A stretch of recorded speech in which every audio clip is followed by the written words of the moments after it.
Kipekee nianze kutoa shukrani zangu za dhati kwa wananchi wote wa tawi la Kombezi kwa kujitokeza kwenu kwa wingi katika kuja kuwaunga mkono vijana wetu wa tawi la Kombezi.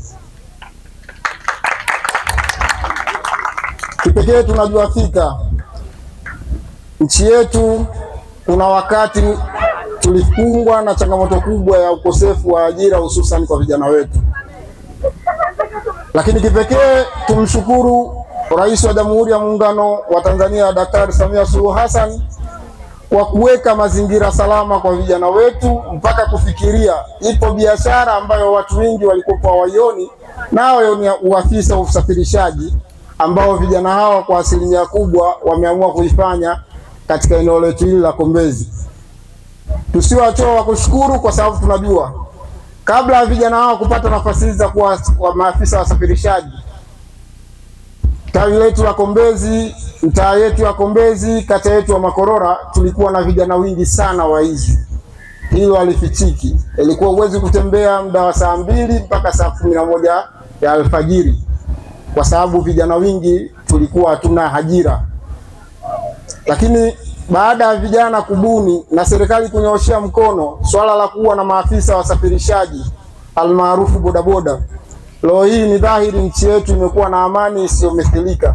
Nchi yetu imekuwa ni yenye ambayo una uwezo wa kutoka muda wowote kwenda sehemu yoyote na usikutane na jambo lolote, hususan kata yetu ya Makorora, hususan mitaa yetu ya Kombezi. CCM oyee! Kwa hiyo basi, kutokana na hili, vijana wenzetu walipotujia wakatuambia wanayo haja ya kufungua shina la wakereketwa linalotambulika kama watafutaji, tukaona iko haja ya kufika. Lakini tutafikaje kwa vijana hawa? Bado tukaendelea kuongea na ndugu zetu wa majengo wafike, kwa sababu tunajua wanajitolea sehemu nyingi mabanda kama haya bodaboda. Lakini bado tukaongea na mwenezi wetu wa kata namna gani atawasaidia vijana hawa, na leo nyote mmesikia, nyote mashahidi, tunaenda kupata banda ndani ya wiki hii. Mungu akitujalia tutaendelea kukumbushana. Lakini pia bado tunaenda kupata mitaji ya bodaboda ni mafuta. Kwa hiyo inshallah tutaenda kupata mitaji hiyo. Lakini pia mwenezi alitupitisha tukumbuke sisi vijana kuna 10% za mama ambazo almaarufu zinaitwa 442.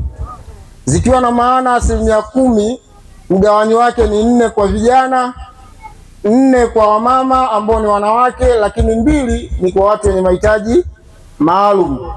Maana yake ni nini? Maana yake hizo fedha zinamhusu kila mtu ambaye ameguswa katika hilo eneo. Ikiwa ni mwanamke, basi hata kama umepita age ya vijana miaka 45, bado unao nafasi ya kupata mkopo huo kwa kadri umri wako unavyokuruhusu. Lakini kwa mtu yote mwenye miaka 45 kuja chini anahesabika katika kundi la vijana. Lakini vile vile watu wenye mahitaji maalum wenzetu nao, kwa wake na waume, wanao uwezo wa kuingia kwa mafungu yao wakapate mkopo huo.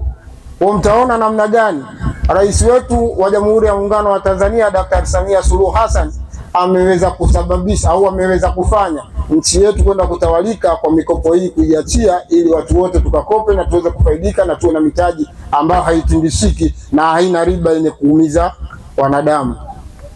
Kwa tumshukuru sana Rais Samia Suluhu Hassan. Kwenye hili hatuna chochote cha kumlipa Daktari Samia Suluhu Hassan.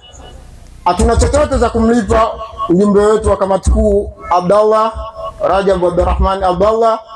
Hatuna chochote cha kuwalipa wajumbe wetu wa kamati ya siasa kata ya Makorora, wala hatuna chochote cha kuwalipa wenye viti wetu wa serikali za mitaa ambao ni wateule walioteuliwa na Chama cha Mapinduzi katika kata yetu ya Makorora, zaidi ya kwenda kuwapa kura nyingi za kishindo kwa kujitokeza kwetu kwenye kupiga kura, kama vile ambavyo tumejitokeza katika kujiandikisha katika daftari la wapiga kura.